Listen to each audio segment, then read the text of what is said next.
आपले जे price action hacks आहेत त्याच्या व्यतिरिक्त आपण एक थोडीशी वेगळी कन्सेप्ट बघणार आहे. इंट्राडेच्या दृष्टिकोनात आहे ना की लॉंग टर्म. इंट्राडेमध्ये तुम्ही ऑप्शन्स वरती पण वापरू शकता, इव्हन इक्विटी ऑप्शन्स करत असाल, लाईक स्टॉक ऑप्शन करत असाल तरी पण वापरू शकता. तो 5 मिनिट असला तरी चालेल, ओके, नसेल 15 मिनिट असला तरी पण चालेल. आता इंट्राडे करतोय म्हटलं मोस्टली आपण 5 आणि 15 मिनिट टाइम फ्रेम प्रेफर करतो. तुमचं टार्गेट 1 हिट होईल आणि त्याच्यानंतर तुम्ही स्टॉप लॉस जो ट्रेल केलेला असतो तो इथं तुमचा ट्रेलिंग स्टॉप लॉस हिट होणार आहे.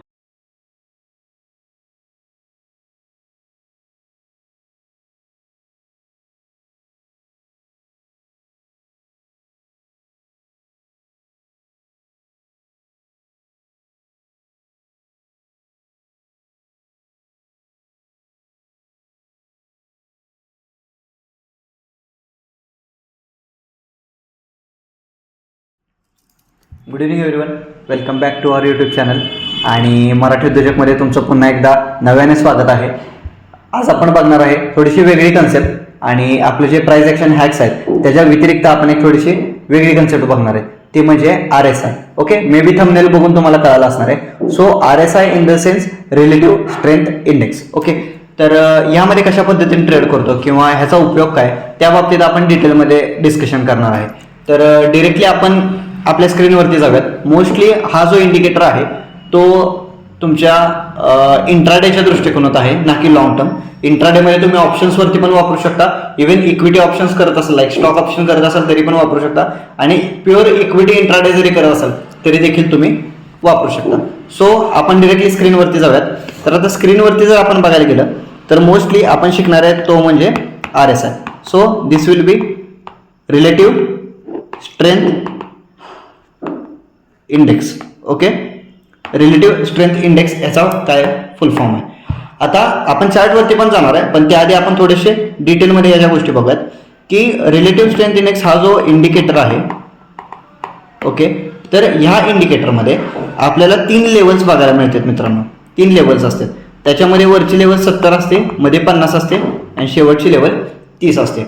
तर ह्याच्यामध्ये जो इंडिकेटर फ्लो होणार आहे, असा जो काही इंडिकेटर फ्लो होणार आहे याच्या अनालिसिसच्या बेसिसवरती आपण काय करतो, ट्रेड एक्झिक्यूट करू शकतो. किंवा जर तुम्ही प्राइस ॲक्शन वापरताय, ओके, जर तुम्ही प्राइस ॲक्शन वापरताय तर ह्या RSIच्या बेसिसवरती आपण आपला जो ट्रेड आहे ना तो कन्फर्म करू शकतो. कन्फर्मेशन आपण कुठून घेऊ शकतो, इथून.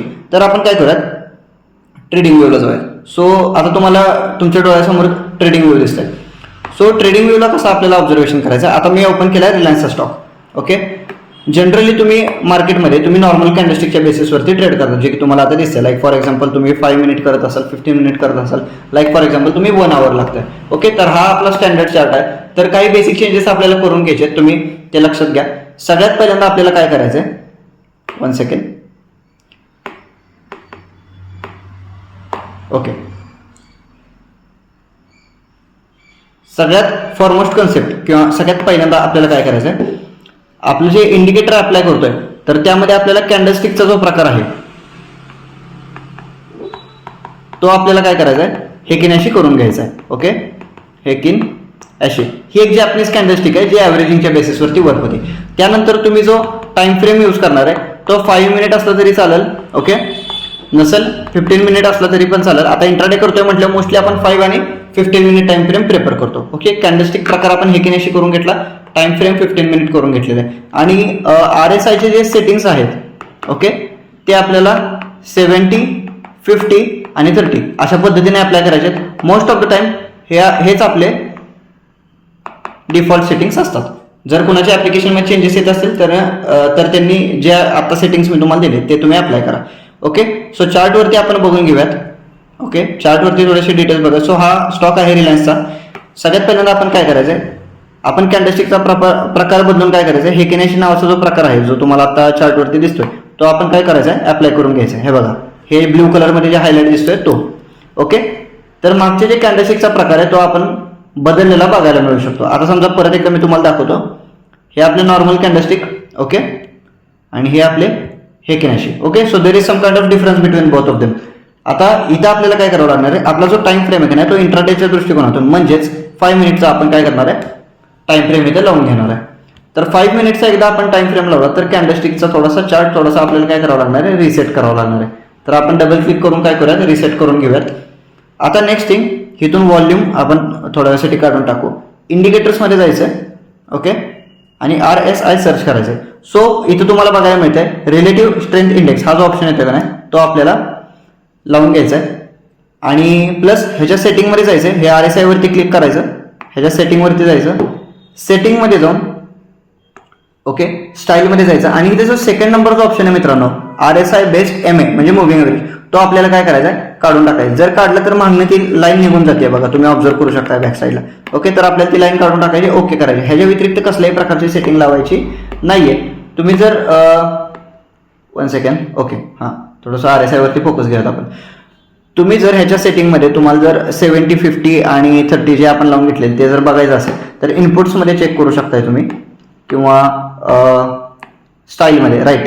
तर upper band RSI upper band 70 आहे, RSI मिडल बँड 50 आहे आणि RSI लोअर बँड 30. हे ऍप्लिकेशन्स तुम्ही लावून घ्यायचे किंवा या गोष्टी तुम्हाला अप्लाय करून घ्यायच्या.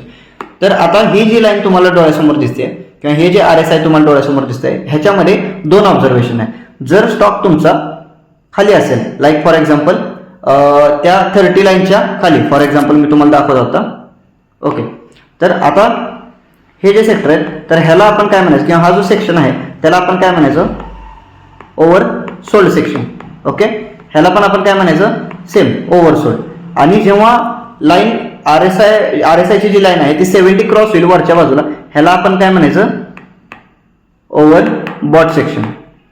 ओके, ह्याला काय म्हणायचं आपण, ओव्हर बॉट. तर जेव्हा जेव्हा स्टॉक ओव्हर बॉट होतो तर त्याच्यानंतर स्टॉक काय होणार आहे, फॉल होणार आहे. आणि जेव्हा जेव्हा स्टॉक ओव्हर सोल्ड होतो त्याच्यानंतर स्टॉक काय वरती जाणार आहे. आता जर तुमचा जो स्टॉक आहे तो जर ओव्हरबॉट झालेला असेल, ओके, ओव्हरबॉट जर झालेला असेल तर त्याच्यानंतर जो डाऊन ट्रेंड चालू होतोय त्याच्यामध्ये तुम्हाला 2 टार्गेट घ्यायचे आहेत. हे टार्गेट नंबर 1 असणार आहे, हे टार्गेट नंबर 2 असणार आहे. अशा पद्धतीच्या मुवमेंटवरती तुम्हाला काम करावं लागलं. आणि जर तुम्ही ओव्हर सोल्ड नंतर म्हणजे इथं तुम्ही कॉल ऑप्शनला जाताय तर इथं तुमचं टार्गेट 1 असणार आहे, इथं तुमचं टार्गेट 2 असणार आहे. आता कधी कधी तुमचं टार्गेट 1 हिट होईल आणि त्याच्यानंतर तुम्ही स्टॉप लॉस जो ट्रेल केलेला असतो तो इथं तुमचा ट्रेलिंग स्टॉप लॉस हिट होणार आहे. त्यामुळे इथं तुम्हाला थोडा का होईना का पण प्रॉफिट होईल. पण बाकी ओव्हरबॉट सेक्शन मध्ये इथे जे मी तुम्हाला इथे एक्झाम्पल दिले, इथं तुम्हाला परफेक्ट ट्रेड मिळेल. ओके, आता ह्याच्यात अजून एक काय गोष्ट आहे, थोडंसं मागे येऊयात. ओके, थोडंसं मागे येऊयात. आता ट्रेड नेमकं घ्यायचा कधी, डायरेक्टली जेव्हा तुम्ही हा तुमचा स्टॉक जेव्हा ओव्हरबॉट झोन मध्ये कन्वर्ट होईल तेव्हा इमिजिएटली ट्रेड नसतो घ्यायचा. इथं तुम्ही फक्त अलर्ट होणार. ओके, अलर्ट होणार की बाबा आता ओव्हरबॉट झोन मध्ये गेलेला आहे, कदाचित मार्केट पडू शकतं. तर ओव्हरबॉट झोन मध्ये गेल्यानंतर जेव्हा परत एकदा 70ची लाईन खालच्या दिशेने जेव्हा ब्रेकिंग होते इथं ह्या एरियात, तर इथं तुम्ही काय करायचंय, पुटला ट्रेड करायचंय. ओके, म्हणजे इथं करणं चुकीचं आहे. जेव्हा झोन चालू होतो तेव्हा ट्रेड नाही करायचा. झोन बंद होऊन जेव्हा 70ची लाईन खालच्या दिशेनं इंटरसेक्ट होईल त्या मोमेंटला आपण काय करायचं, पुट साईडला ट्रेड करायचंय. सेम तुम्हाला दुसऱ्या बाजूला कुठे आहे, ओके, दुसरी कंडिशन कुठे आहे तुम्हाला, इथं जेव्हा तुम्ही ओव्हरसोल्ड कंडिशन मध्ये ट्रेड करताय, जेव्हा स्टॉक किंवा RSI जो आहे तो 30च्या खाली येणार आहे तेव्हा तुम्ही फक्त काय व्हायचंय, अलर्ट व्हायचंय. आणि जेव्हा 30ची लाईन परत एकदा वरच्या दिशेनं क्रॉसिंग होईल तेव्हा तुम्ही काय करायचंय, कॉल ऑप्शनला ट्रेड एक्झिक्यूट करू शकता. फक्त एक आहे, तुमचे स्टॉप लॉस जे आहेत ते व्यवस्थित पद्धतीने ट्रेल करा, तुमचे स्टॉप लॉस व्यवस्थित पद्धतीने ऍक्टिव्हेटेड ठेवा आणि टार्गेट्स मध्ये मॉनिटर करा. स्टॉक घेतलाय RSIच्या बेसिसवरती घेतलाय, फुल कॉन्फिडन्स मध्ये स्टॉक सोडून दिलाय, चाललाय अशातला भाग करू नका अजिबात. तुमचे ट्रेड्स व्यवस्थित पद्धतीने अरेंज असले पाहिजे, प्लॅन्ड असलेला पाहिजे तुमचा ट्रेड. ओके, तर हा इंडिकेटर आहे RSI म्हणजेच रिलेटिव्ह स्ट्रेंथ इंडेक्स, ज्याचा अभ्यास करून तुम्ही इंडेक्स असू देत किंवा स्टॉक असू देत किंवा एखादा स्टॉक ऑप्शन असू देत तुम्ही त्याच्यामध्ये ट्रेड्स एक्झिक्यूट करू शकता. आय होप तुम्हाला माहिती आवडली असणार आहे आणि तुम्हाला तुमच्या डेली रुटीनमध्ये वापरू शकता, डेली ट्रेडिंगमध्ये तुम्ही या गोष्टी वापरू शकता. Okay, thank you.